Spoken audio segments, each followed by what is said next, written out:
Matilda, Hanzo, Yuzong, Hanabi, Leslie, versus Aldous God. Sino nga ba talaga ang mananalo sa laban na ito? Pag dumaan ito sa For You page mo, pwede po bang makahingi ng isang copy link at heart mga idol? Maraming salamat.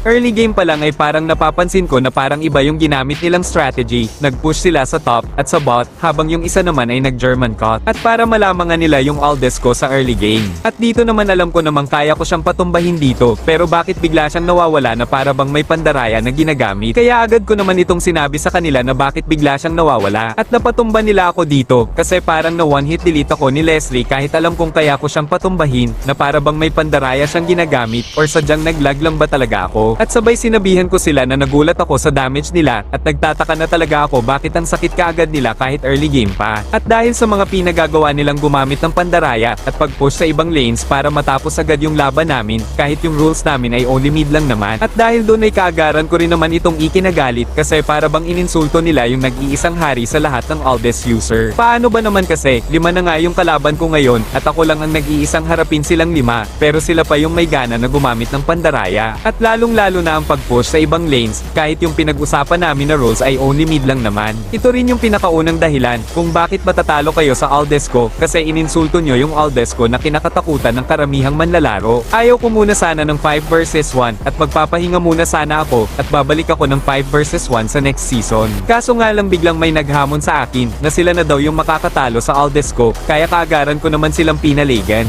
Isa si Matilda sa kinakatakutan sa lahat ng tank ngayon, at madaming nagsasabi na hindi ko daw kayang ma-one hit delete si Matilda. Tingnan natin kung totoo ba. Totoo nga na nawala siya sa mapa na wala sa oras. Dahil ginising nyo yung natutulog na halimaw mag-Aldous sa lahat ng Aldous user, walang iba kundi ako lang naman. Kaya hindi na ako nagdadalawang isip na ubusin silang 5, at wala silang kaalam-alam na nag-activate na yung pagiging Aldous God ko. Kaya kahit nasa loob ng base ay kaya kong pasukin. Uubusin ko pa sana sila, kaso tinapos na ng minions ko. At kasamaang palad ay panalo pa rin ako. Sa gustong sumali sa 5 versus 1, comment na lang mga lodi.